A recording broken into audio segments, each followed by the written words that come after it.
Alcatel 5V, and let me show you how to enable the portable hotspot on the following device. So at first, open list of all applications, scroll down and pick System. Go to Network and Connections, so it's the first tab, and now you will notice Hotspot and Tethering. Simply open it, and now if you would like to activate your mobile hotspot, tap on Mobile Hotspot, and here click on the switcher to activate it.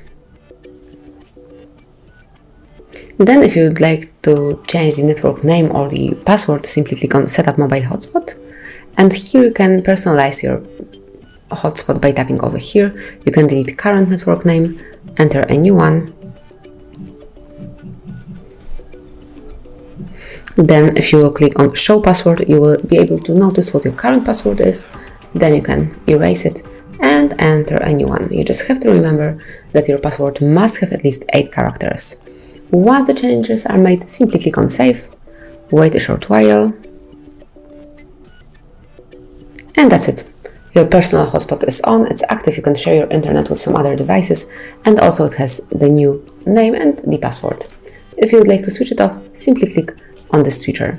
You can also have a quick access to this mode. Swipe down the upper bar, and here you will notice hotspot over here. If you will click on it, it will be automatically activated, and then you can switch it off the same way, just by tapping. So that's it. This is how you can enable portable hotspot on your device. Thank you for watching. Please subscribe our channel and leave the thumbs up.